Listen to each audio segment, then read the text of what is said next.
I'm Gerald Robertson. I live in Angus, Ontario, up in Canada. I first was introduced to the Norwood Sawmill from a friend who was cutting some beams for me. I saw that he was operating it and making some money on the side. So I went home, I discussed this with my wife, and we thought it'd be a good investment. Well, I went on the internet and looked at other mills. I just didn't like how they were constructed. One mill, when you pushed the mill down the track, the sawdust went right to your feet. Well, why would they do that? I really didn't like that, so I'm glad I didn't get that one. Some were constructed very, very strong. They looked rather wimpy. I didn't like that. So that summer we went up to Norwood and looked at their product and decided this was the mill that we wanted. So I purchased the mill, I brought it home, I set it up, and I've been making money with it ever since. This here is a very good construction. I've had no problems with it. It's strong, sturdy, does a good job. I assembled it right here. I enjoy putting things together, and it went together just like they described. Very easy to put together. I had the 4-foot extension put on it because I wanted to be able to do 16-foot logs. I added a few accessories, some extra dogs, some extra pipes for holding it in place, just to make it more user-friendly. So I'm very happy with that. Safety is very important. I felt comfortable on this. I like the guards on it. I like that you stand behind the blade when it is running. And the more you run it, the more experience you have, the better you feel on it. I have a full-time job driving a truck. So this is a side job, brings some extra money.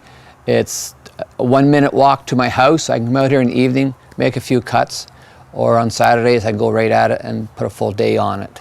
But it's good to have it right beside the house where I can make good use of it. Very happy with it all. Works very well. I've cut a lot of lumber last 2 winters, a lot of pine for a customer, and he was happy and I was happy and had some extra money in my pocket. So when I got it, I had some experimental logs. I just cut and cut just for the experience of it, get the feel of it. And once I felt comfortable, I had put some good logs on it and I made some good lumber. It probably took me about 20 hours to make me feel comfortable. And the best way to learn was no one watching you. Yeah. I've had a lot of pine on here. I've done walnut, basswood, poplar. I've had a lot of cedar logs on the mill. We constructed this building here to protect it because it is an investment. All the material were logs that were given to me. I put them on the mill, cut them to the size I wanted to make lumber and beams to construct the shelter. The whole project cost me $20.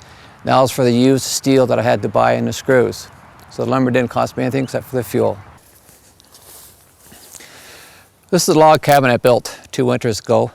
All the lumber come off the sawmill. I put the logs through the sawmill to flatten each side. So when I put the logs on top of each other, they touched. So it just saved me a lot of work having that mill in order to put this up.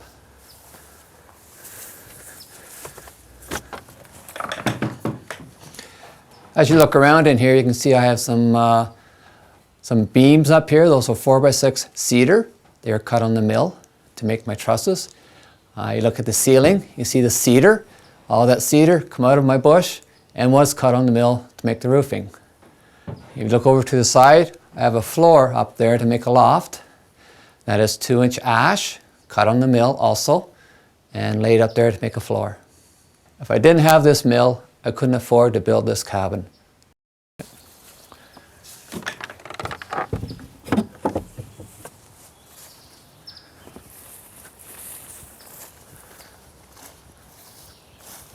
So I'm quite happy with the mill. On a scale of 1 to 10, you're getting very close to 10. Very good mill, it works well. I just like it as a hobby, and I don't want it to be work. I want it to be fun. And this is fun, and I enjoy it.